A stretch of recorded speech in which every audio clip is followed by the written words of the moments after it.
kursi DPRD, difitnah, dikatakan juga ikut digeledah oleh KPK. Saya tidak tahu yang menulis berita ini adakah pesanan atau tidak. Karena ini jelas-jelas berita yang mencoba-coba untuk mendiskreditkan dan memfitnah PSI.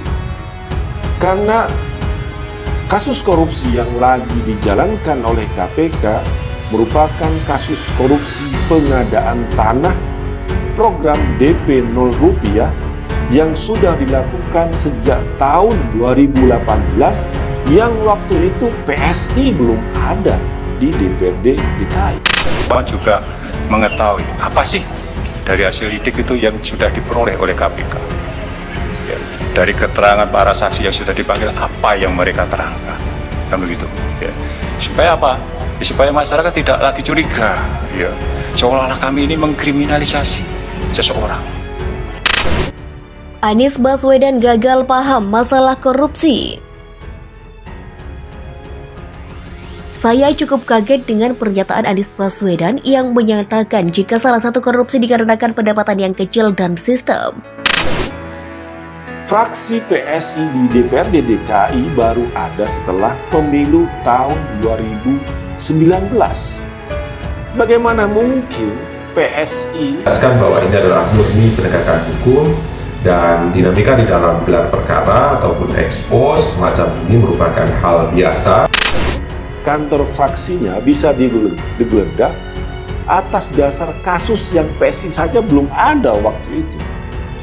Jadi ini memang untuk melengkapi perkembangan dari seluruh hasil penyelidikan.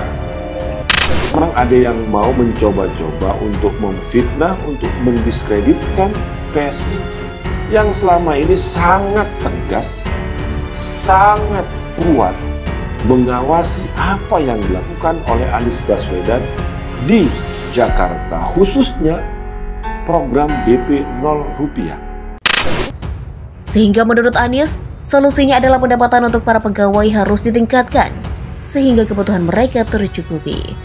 Dia berujar Pemprov DKI Jakarta sudah melakukan hal tersebut dengan meningkatkan pendapatan aparatur negara sipil di lingkungan Pemprov DKI Jakarta.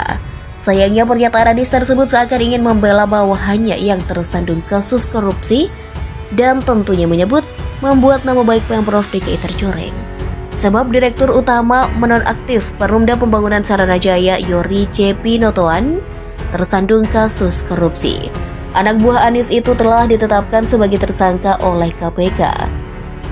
Pernyataan Anies itu tentunya membela anak buahnya yang tersandung kasus korupsi. Artinya Anies akan ada banyak hal yang dilakukan untuk meningkatkan pendapatan karyawannya. Entah tunjangan apa lagi. Mengingat serapan anggaran masih cukup kecil pada tahun ini. Namun nampaknya Anies lupa jika banyak orang yang tersandung kasus korupsi ini dengan pendapatan yang cukup tinggi. Setingkat menteri ada banyak tunjangan dan fasilitas negara yang dimanfaatkan untuk dirinya dan keluarga. Selama kasus korupsi yang terjadi, saya belum menemukan jika kasus korupsi dilakukan oleh orang yang berpendapatannya kecil. Rata-rata orang yang tersandung korupsi malah tersandung kasus dengan kasus yang kecil. Kasus-kasus yang cukup besar belum banyak ditangkap. Dirinya lupa jika dalam orang-orang yang saat ini sedang manggung, dirinya harus mengingat jaringan yang telah membesarkannya. Bahasa kasarnya jangan sampai lupa alma mater.